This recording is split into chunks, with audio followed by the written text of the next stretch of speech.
The courtroom was filled with a low hum of murmurs as the morning proceedings began. It was just another typical day in the small town of Brooksville, a place where nothing ever seemed to shake the calm. The walls, lined with dark mahogany and adorned with portraits of former judges, exuded a sense of authority and permanence. Outside, the sun filtered through the tall oak trees that shaded the courthouse grounds, casting long shadows on the steps leading into the building. For those who worked within the walls of the courthouse, it was just another ordinary day.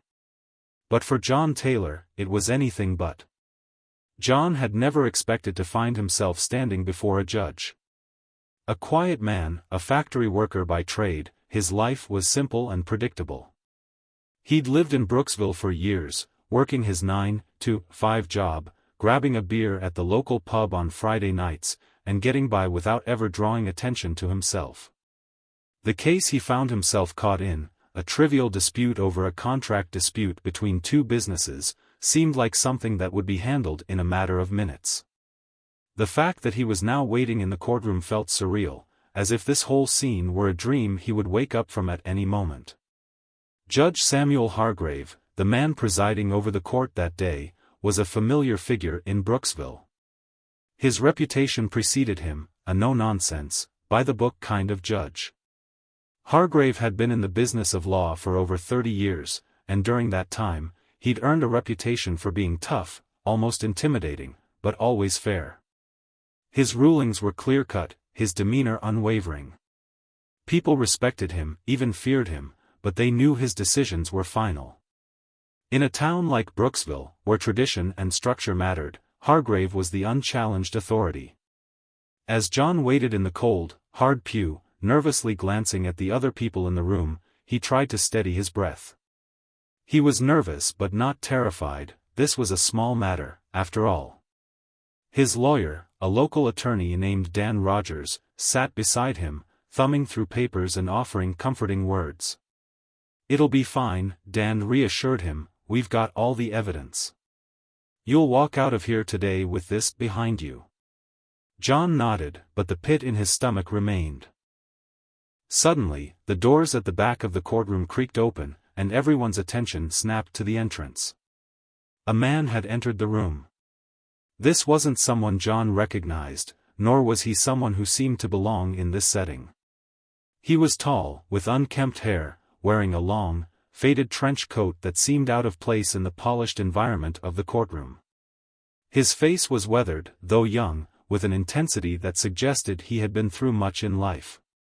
His presence seemed to draw the attention of everyone in the room, as if he had broken some unspoken rule by walking in. No one said a word, but the atmosphere shifted.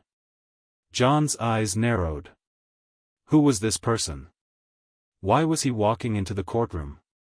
As the stranger moved toward the center of the room, it became clear that something wasn't quite right. He didn't seem to be an attorney, nor did he belong to any other recognizable category. His clothes were shabby, as if he hadn't been taking care of himself, and his expression carried an air of mystery, as if he knew something no one else did. John felt a ripple of unease. His lawyer leaned over, whispering in his ear. "Ignore him," Dan said, "he's probably just lost. Happens sometimes." But this man was no ordinary spectator. The judge, Samuel Hargrave, did not appear as unnerved as the rest of the room, though a flicker of confusion crossed his face. He glanced up from the papers on his desk. "Can I help you, sir?" he asked in his usual commanding tone, a note of irritation creeping into his voice. The stranger didn't seem fazed by the question. He stood there for a moment, scanning the room, his eyes meeting those of the judge. It was as if he was sizing up the situation, gathering information before speaking. After a long pause, he spoke, his voice low but carrying a strange confidence. "Yes, I believe you can. There's something you need to hear," he said. His words were deliberate, measured, but also oddly insistent. He wasn't asking to be heard. He was stating a fact. For a moment, the entire courtroom fell silent, the weight of his words hanging in the air. The judge, accustomed to being in control, raised an eyebrow. I'm afraid this is a court of law, not a place for interruptions. If you have business here, speak quickly or leave. The stranger did not move, however. His eyes locked on the judge, and a strange tension filled the room. People in the audience began shifting uncomfortably in their seats. Even Dan, John's lawyer, looked confused, his brow furrowing. What was this man doing? And why was he so persistent? I'm not here to disrupt your proceedings, the stranger continued, his voice steady, yet there was an urgency in his tone that made it clear he wasn't going to back down. But you need to hear this case. There's more to it than what you've been told. It's not what it seems. The judge, usually unshaken by such statements, now seemed somewhat thrown off. He glanced at the clerk, then at the jury, and back at the stranger. His reputation for maintaining order was being tested, and the uninvited guest in his courtroom was demanding to be heard in a way no one had dared to do before. I'm warning you, sir, the judge said, his voice sharp. This is not a place for personal statements.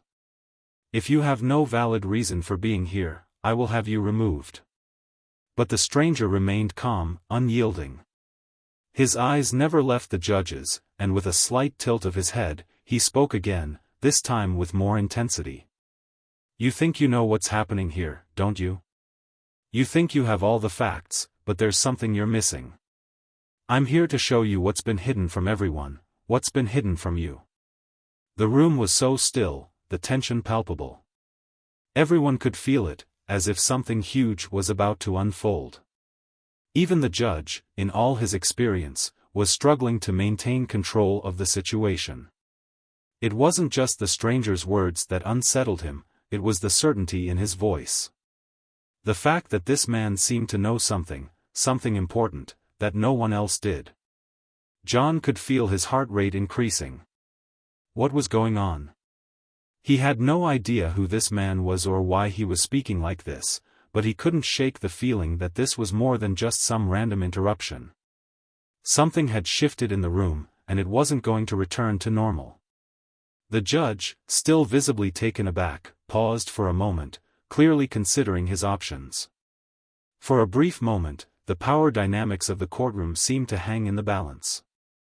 And then, in an unexpected move, Judge Hargrave did something he'd never done before. He leaned back in his chair, put his papers aside, and motioned for the stranger to continue. All right, Hargrave said, his voice carrying a strange mix of frustration and curiosity. If you have something important to say, then say it. But make it quick. We don't have all day. And just like that, the entire courtroom held its breath.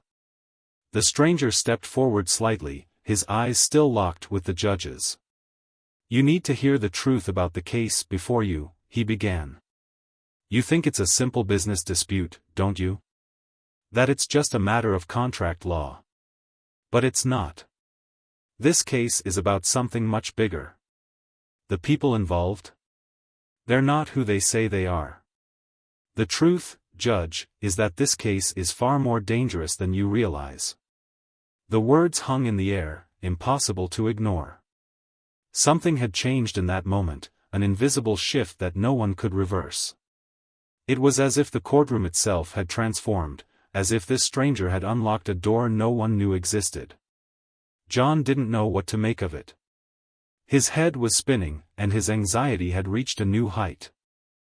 Was this just a madman, or was this man actually onto something? And why had the judge, usually so in control, allowed him to speak? The stranger wasn't finished. You need to hear what's at stake. If you don't, things will get worse. Much worse. The words were heavy, like a warning that carried an undeniable weight. And in that moment, everything changed. The courtroom was silent, the air thick with tension. Judge Samuel Hargrave had never been one to show uncertainty, but today, there was a flicker in his eyes, a subtle shift in his usually unwavering demeanor. He leaned forward slightly, his hands resting on the polished wood of his desk, studying the stranger who had disrupted the morning proceedings. The stranger, standing with a quiet defiance in the center of the room, seemed unfazed by the attention he had drawn. His face was serious, his eyes sharp, and he stood with a calm that contrasted sharply against the anxiety rippling through the courtroom. It was as if he knew something none of them did, and he was ready to reveal it. John Taylor sat motionless in his seat, his heart racing as his mind struggled to comprehend what was happening. He had come here today expecting a simple hearing, an issue with a contract dispute between two local businesses.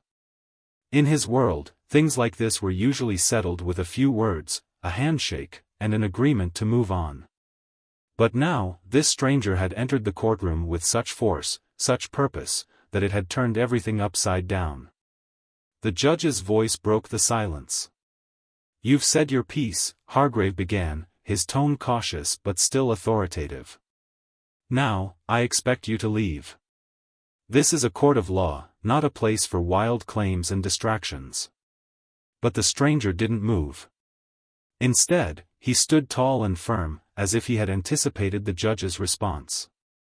"I'm not here to waste your time, Judge," the man said, his voice low but filled with a quiet power.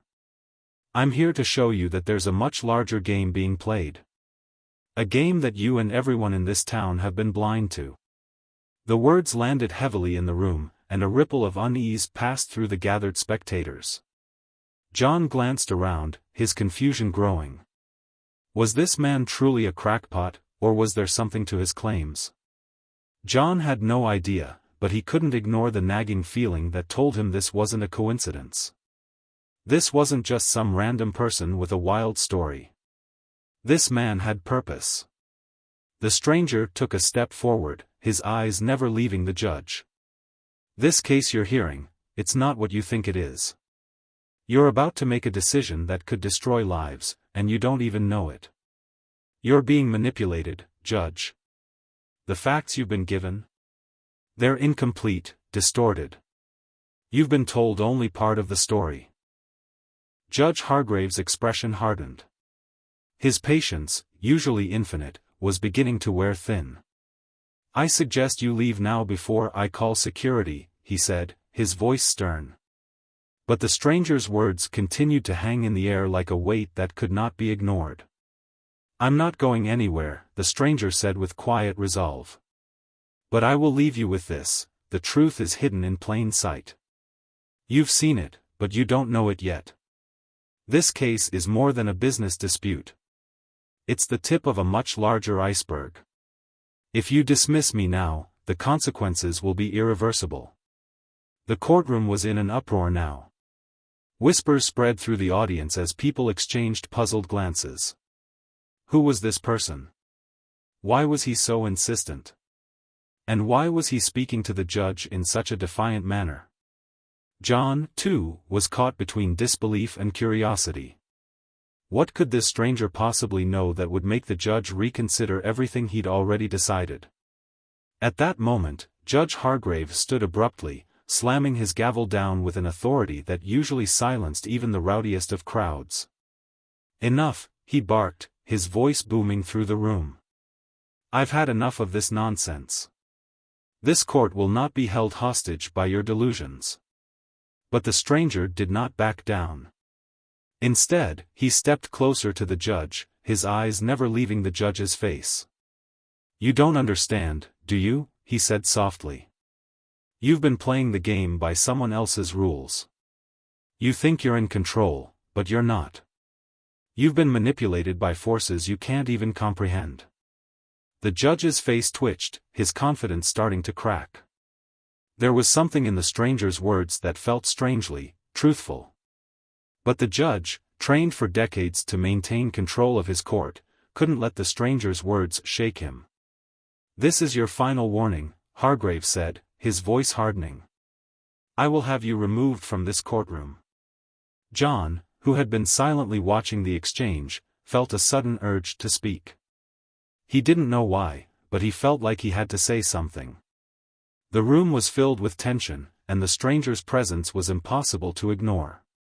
It wasn't just his words, it was his conviction, the way he stood, as if he knew something so important, so urgent, that it could not be brushed aside. And the more John thought about it, the more he realized that the case before them wasn't just about his dispute, it was something far bigger, something that could change everything. I don't understand, John said, his voice shaky. The eyes of the courtroom turned toward him, and for the first time in a long while, John felt the weight of their gaze. Why is he saying all this? What's really going on here? For a brief moment, the stranger's eyes flicked to John, and in that instant, John felt a strange connection. It was as if the man understood his confusion, his anxiety, and somehow, without saying a word, offered a kind of reassurance. You're right to question it, the stranger said, his voice soft but clear. This case is part of a much bigger picture, and you've been drawn into it. The decisions made in this room today will affect not just you, but everyone in this town.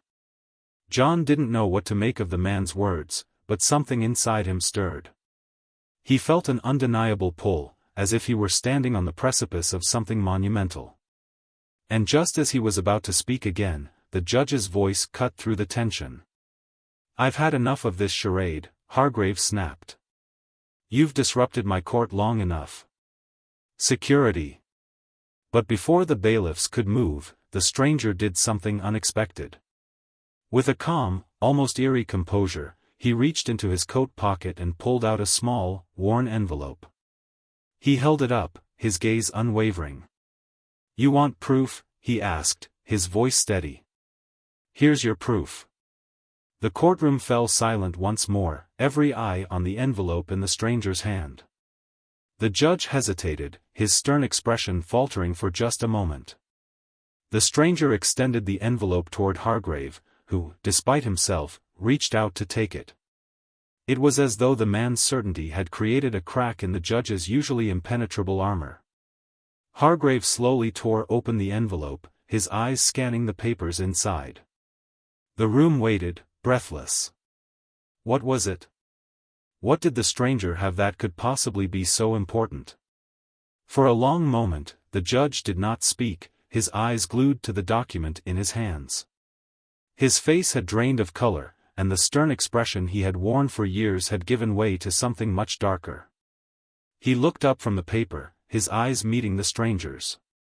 Where did you get this? Hargrave asked, his voice barely a whisper. The stranger didn't answer immediately. He simply let the silence hang in the air, the weight of the moment hanging over everyone in the room. John, his heart pounding in his chest, leaned forward in his seat. What was on that paper? Why was it making the judge look like this? He didn't understand what was happening, but he knew, deep down, that everything was about to change. The stranger took a step back, his eyes never leaving the judge's. You'll understand soon enough, Judge, he said softly. The truth can't be hidden forever. Hargrave swallowed hard, his face flushed with something that resembled fear. He placed the papers back in the envelope and looked around the courtroom, as if seeing the room for the first time. Something had shifted in him, something had been revealed. And in that moment, everyone in the room realized that whatever had just happened, the game had changed. Judge Samuel Hargrave stood frozen, his hand still gripping the envelope that contained the document the stranger had given him. His gaze was fixed on the paper, but his mind was far from the words on the page. The atmosphere in the courtroom had shifted, and the once quiet, orderly environment now felt electric with anticipation. The whispers had stopped. The murmurs had died down. Even the bailiffs, normally vigilant in their duties, stood motionless, unsure of what was unfolding before them. It was as if time had stopped, leaving only the sound of Hargrave's ragged breathing. John Taylor, still seated in the pew, was gripped with an unsettling sense of foreboding. He had been a quiet observer up until this point, barely able to comprehend what was happening. But now, as he watched the judge's reaction, something inside him told him that he was about to witness a pivotal moment, not just for himself, but for everyone in the room. He shifted uneasily, his fingers tightly clutching the armrest, his heart pounding with a mix of fear and curiosity. Your Honor, John said, breaking the silence before he even realized he had spoken. His voice sounded strange to him, uncertain, as if he wasn't sure whether he should be part of this moment or remain an observer. But there was no going back now. The stranger's words, the mysterious envelope, the judge's reaction, everything seemed to be spiraling out of control, and John felt like he was being drawn deeper into a mystery he hadn't asked for. Hargrave didn't respond right away. His eyes flickered between the paper in his hand and the stranger standing near the center of the courtroom. His jaw was clenched, and for the first time since the stranger's arrival, he seemed truly unsettled, something almost alien in his usually composed expression. Who are you?" Hargrave finally asked, his voice low and laced with suspicion. The words hung in the air, heavy with the weight of a question that no one in the room had dared to ask before. The stranger, who had been standing motionless, now took a slow, deliberate step toward the judge. He had not broken his calm composure, but there was an undeniable intensity about him now. "My name isn't important," he replied quietly. "What matters is the truth. And that paper you're holding, it's going to change everything you think you know about this case. About the people involved. About the entire town." The judge's grip on the envelope tightened, his knuckles turning white as his eyes searched the document in his hands. He seemed to hesitate for a moment, a flash of doubt crossing his features.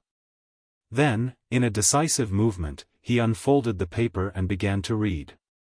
The rest of the courtroom waited with bated breath, the tension palpable in the room. John's pulse quickened as he tried to imagine what could be written on that paper that would make the judge, usually so in control, appear so vulnerable. As Hargrave read, his face shifted. First, it was subtle, a flicker of confusion.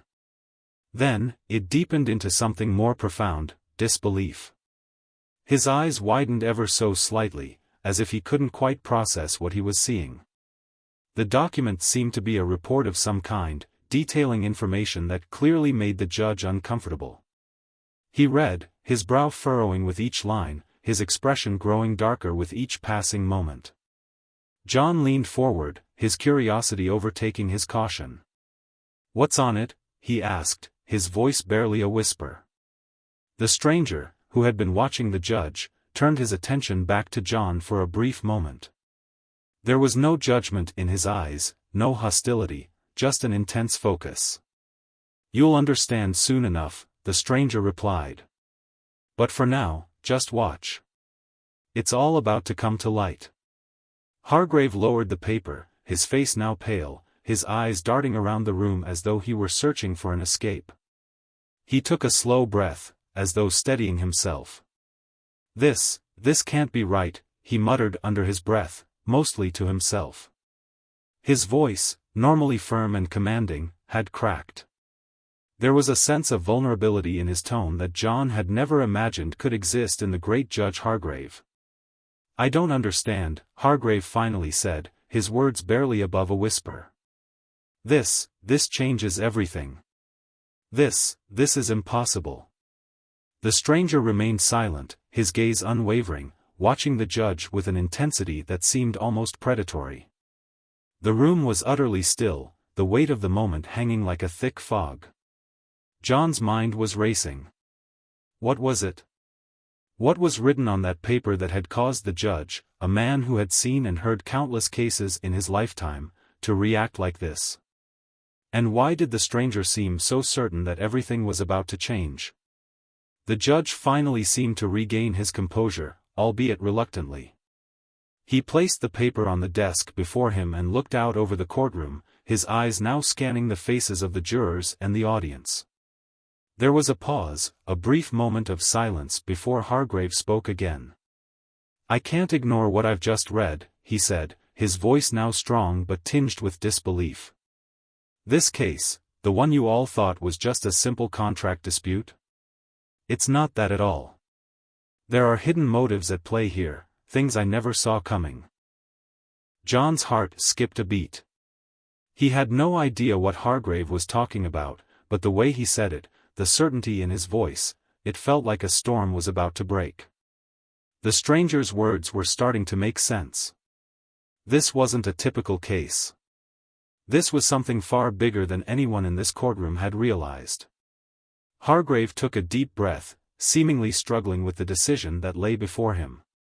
"We will have to recess," he said, his voice strained. "I can't continue until I've processed this new information. This case is no longer just a simple dispute. It's now something much, much larger." As Hargrave stood up, the room erupted in hushed whispers. The tension was palpable, and it felt as though the very air was charged with an energy none of them could explain. John sat frozen, still trying to piece together what had just happened. What had been in that report?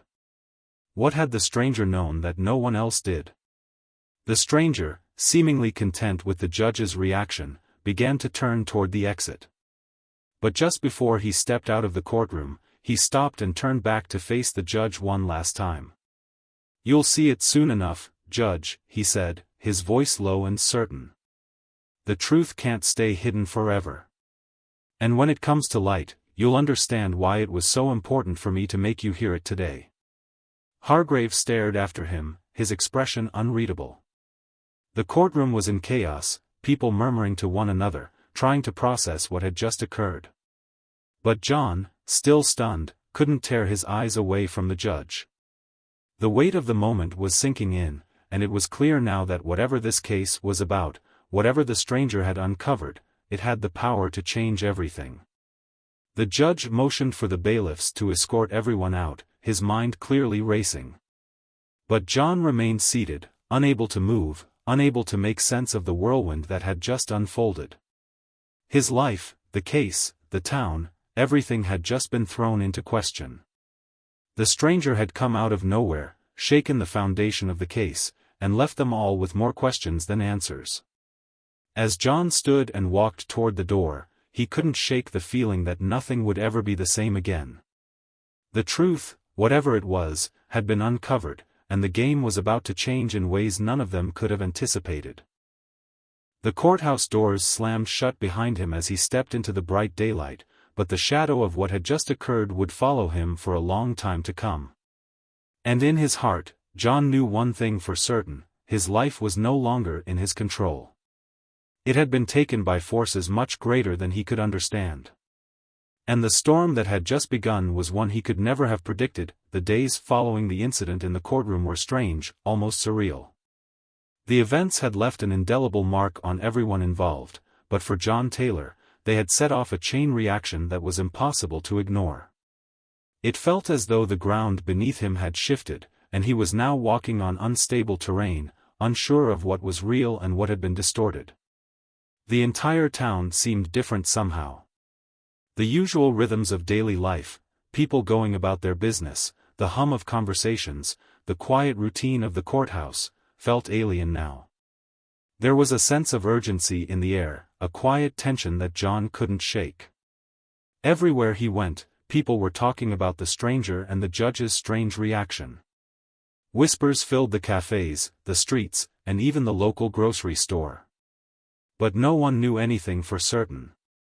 The truth remained out of reach, just beyond their grasp, like a shadow that seemed to move when they weren't looking. John tried to push the events from his mind, but they lingered, creeping into his thoughts at unexpected moments. It was as though the answers were just around the corner, waiting to be uncovered, but every time he reached out, they slipped away. The stranger's words echoed in his head: "The truth can't stay hidden forever." What truth? What had the stranger known that had caused the judge to complete? John spent the next few days attempting to return to his normal life. He went back to his office, met with clients, and tried to focus on the mundane details of his day-to-day work. But it was futile. Every time he sat at his desk, trying to write up reports or make phone calls, his thoughts wandered back to that moment in the courtroom. The stranger's piercing gaze, the judge's shock, the sense of impending doom, it all consumed him. On the fourth day after the hearing, John received an unexpected phone call. The number was unfamiliar, but something in the pit of his stomach told him it was important. He answered, his voice steady but tinged with curiosity. "Mr. Taylor?" a voice on the other end asked. It was deep, measured, calm. But there was something vaguely unsettling about it. "This is Detective Laura Hayes. We need to meet. There's something you need to know." The name didn't ring any bells, but the tone of the call made John's heart race. He had always been a rational person, grounded in facts and figures. But now, every unexpected encounter felt like part of a larger puzzle, one he couldn't put together alone. Ly abandon the case, to suddenly see things through a different lens? William Harper is part of a much larger network, a network that's been manipulating things behind the scenes in this town for decades. It's not just business deals or petty disputes. This is about control. Power. And now it's all coming to a head. John felt his chest tighten. His mind raced, trying to process what the detective was saying. A network? Manipulation? Power? What could he possibly have to do with all of this? "Why are you telling me this?" John asked, his voice barely above a whisper. "What's my role in all of this?" The detective leaned in slightly, her voice low but filled with conviction. "Because, Mr. Taylor, you're part of the puzzle now. You've been dragged into this whether you like it or not. The decision you make from here on out will affect everything." John swallowed hard, his throat dry. He didn't want to be part of some grand conspiracy. He just wanted to go back to his life, to forget about the stranger and the courtroom. But deep down, he knew that wasn't possible. The stranger had known something. The judge had seen something. And now, with the detective sitting across from him, telling him that his life was entwined in this tangled web of power and manipulation, he realized there was no escaping it. "Are you saying I can't walk away from this?" John asked, his voice cracking slightly. The detective didn't answer immediately.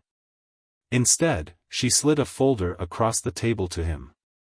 It was thick, the kind of file that contained information too sensitive to be left out in the open.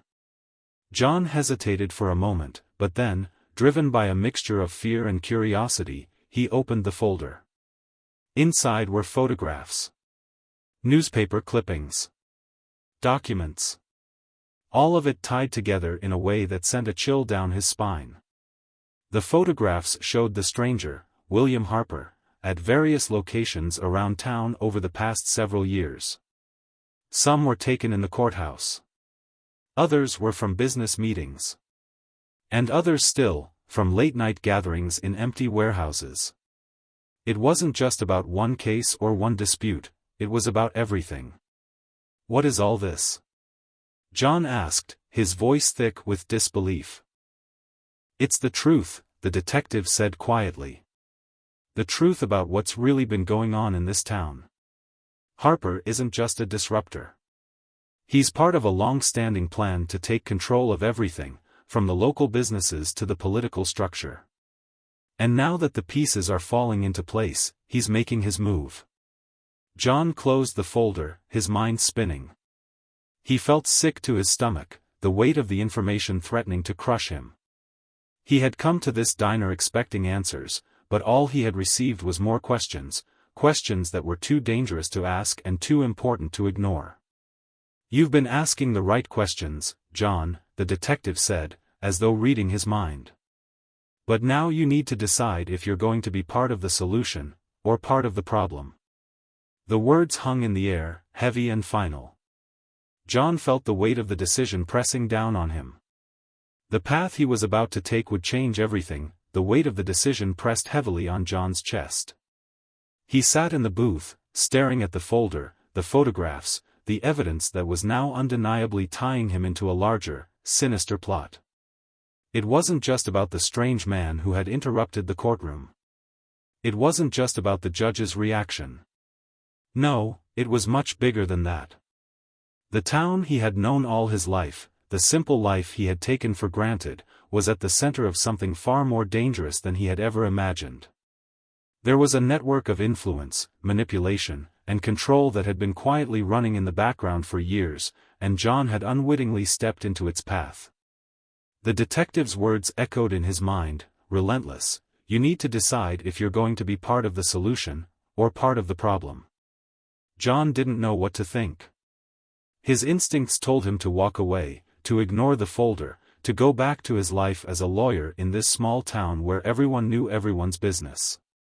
He could refuse to get involved, he could forget everything he had seen and heard, and life would go on as it always had. But there was a part of him, a deep and unsettling part, that knew that wasn't possible.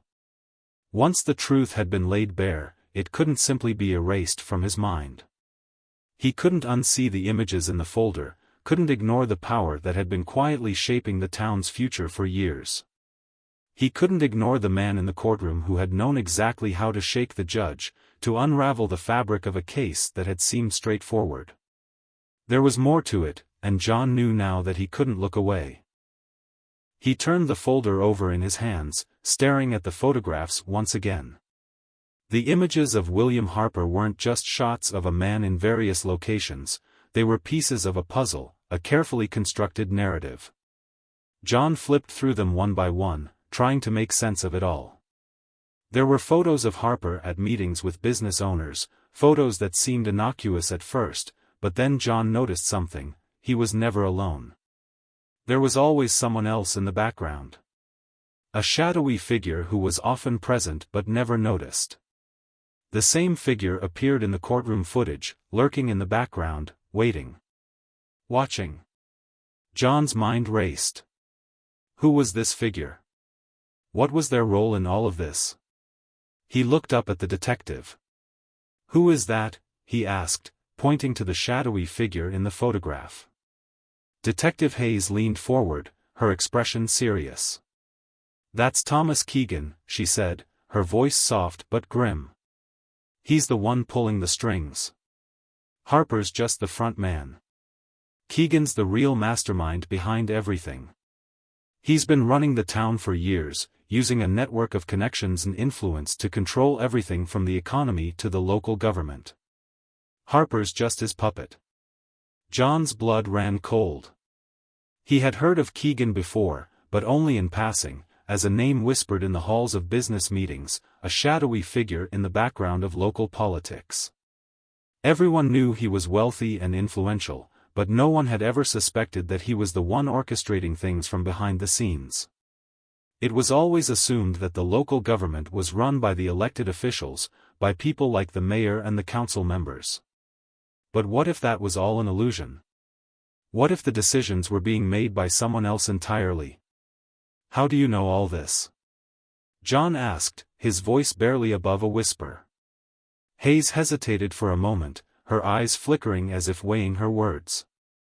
"We've been tracking Keegan and his network for years," she said finally. "The problem is, he's untouchable. He has connections everywhere: politicians, law enforcement, business leaders. He's practically ingrained in every layer of society.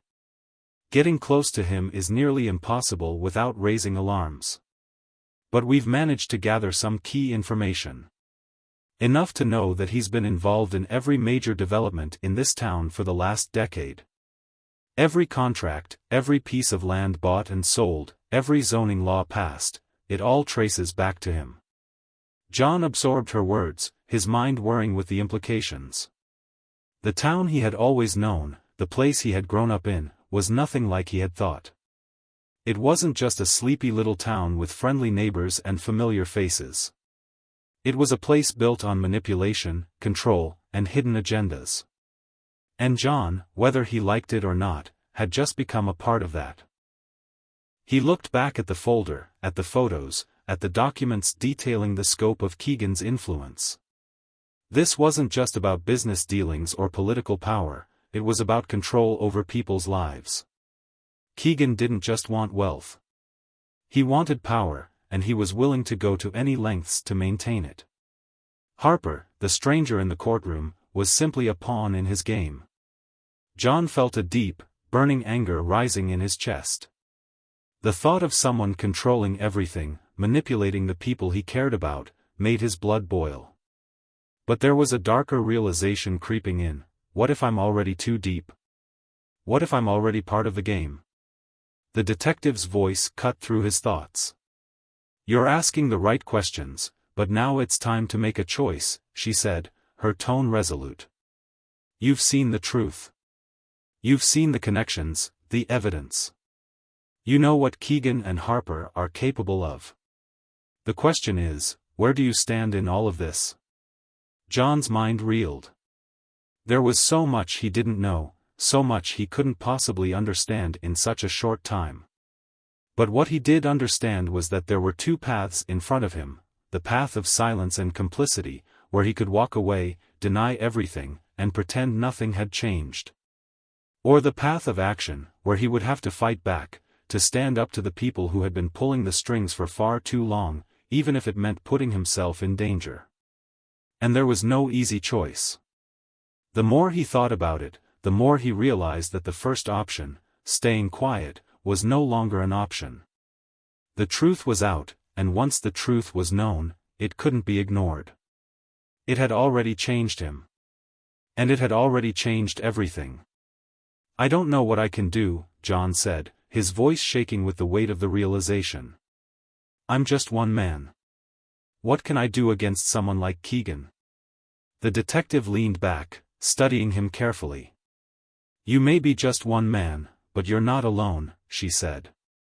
"There are others who want to bring Keegan down. People who've been working in the shadows, gathering evidence, waiting for the right moment. And now that moment is here. You can help expose him. You can be part of the team that takes him down. Or you can walk away. But you can't pretend like this hasn't happened. Not anymore." John's heart pounded in his chest. He could feel the gravity of the decision weighing on him. If he stepped into this fight, there would be no turning back. His life would never be the same. But if he turned away, if he ignored what he had learned, he would never be able to live with himself. He would be complicit in a system that was built on lies and deceit. He would be part of the very problem he despised. He looked at the detective, then at the folder, at the evidence that lay before him, and then back at the photos of Keegan and Harper. He could feel his resolve hardening, a sense of purpose taking root within him.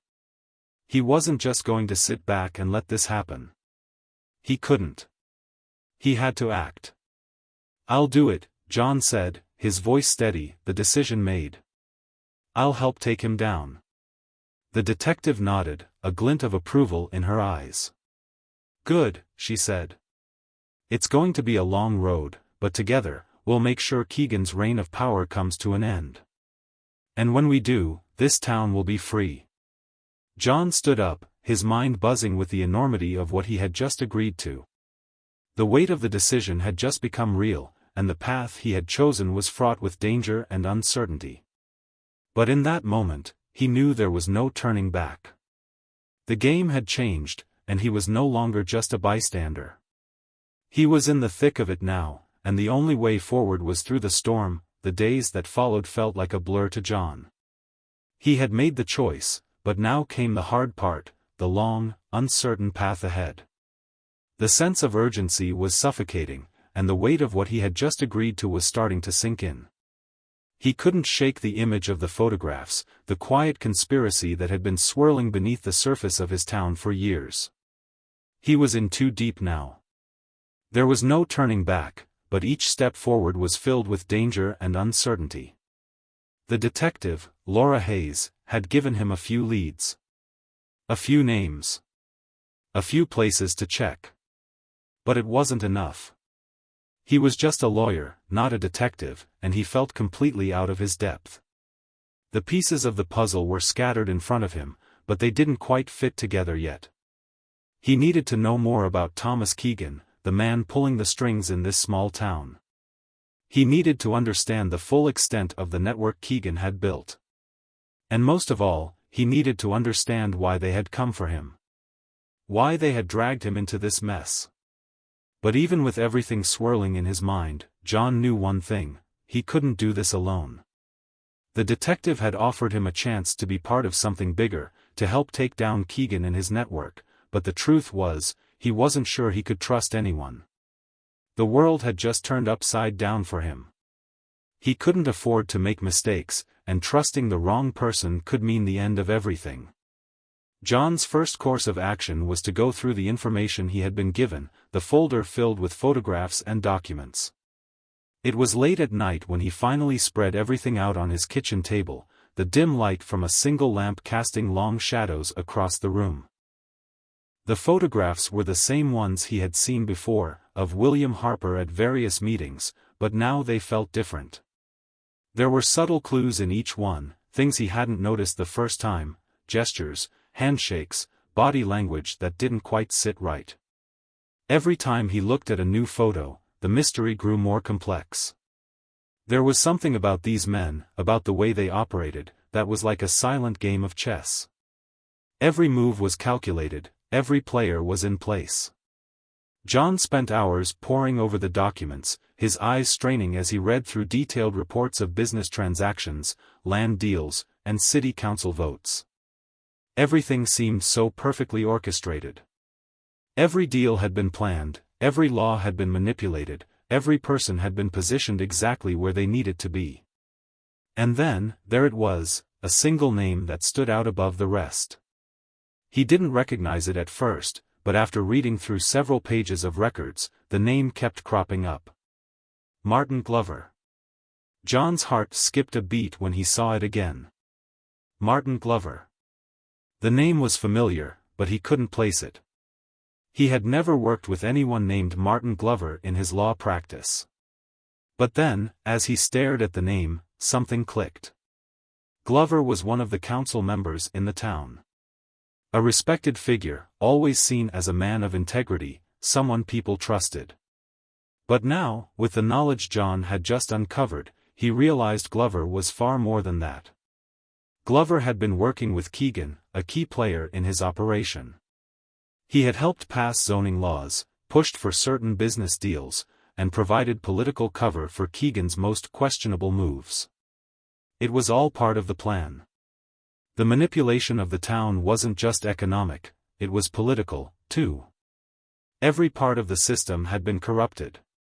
John leaned back in his chair, feeling a mix of anger and disbelief. He had always believed in the system. He had always trusted that the people in power were doing their best for the community. But now he saw that it had all been a lie. The system wasn't broken, it had been hijacked. And now, John had a choice. He could sit back and pretend none of this was happening, or he could fight back. But to fight back, he needed to gather more information. He needed to know exactly how deep this corruption ran. The next morning, John made his decision.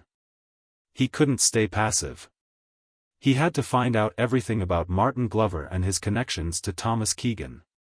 Glover had been the linchpin in all of this. If he could find a way to expose Glover's role, maybe he could start unraveling the entire web. But he knew it wasn't going to be easy.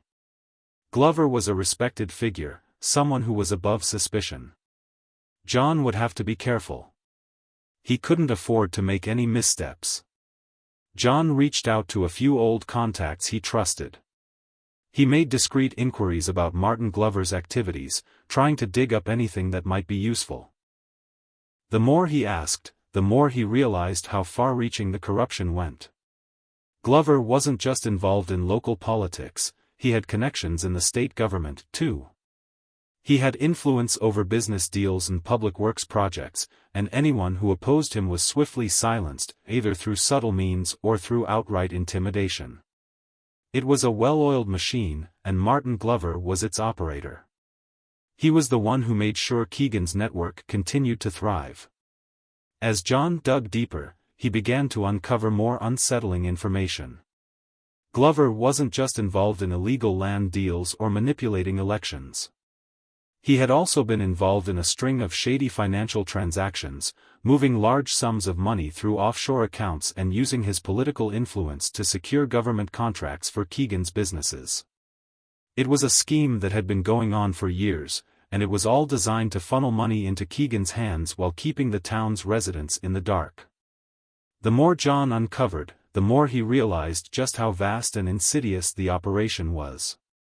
Keegan wasn't just trying to control the town, he was trying to control the entire region, using his influence over politicians and businessmen to expand his empire.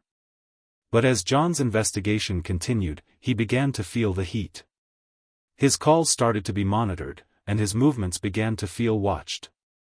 He received anonymous threats, messages warning him to stop digging into things he didn't understand. His office was broken into, and several files were stolen. But John wasn't deterred. He had come too far to turn back now. The closer he got to the truth, the more dangerous the situation became. He knew that if he kept pushing forward, there would be consequences. But he couldn't stop now. Not when so much was at stake. Then, one night, as John was going over his notes in his office, the door swung open, and there stood Detective Hayes. She was looking more haggard than usual, her eyes shadowed with exhaustion. She closed the door behind her and sat down across from John, her face grim. "We need to move faster," she said, her voice tight with urgency. "Keegan knows we're on to him. We don't have much time before he makes his next move. You've got to be ready to go public. Everything we've gathered, all the evidence, it needs to come out." John nodded, his mind racing. He had thought he was ready, but now, with the reality of the situation staring him in the face, he wasn't so sure. He had no idea what would happen when they exposed Keegan and Glover. The entire town's foundation would shake. But it was a risk they had to take. It was the only way to stop the corruption that had plagued their community for far too long. "All right," John said, his voice steady. "Let's do it. Let's take them down." The road ahead was uncertain, and John knew there was no turning back. But for the first time since this whole ordeal had begun, he felt a sense of purpose. He wasn't just fighting for himself anymore. He was fighting for the town, for the people who had been unknowingly controlled by these men for so long. It was time to expose the truth. Time to take down the system that had been so carefully constructed. Time to bring justice to a place that had long been denied it. And whatever happened, John Taylor would be ready.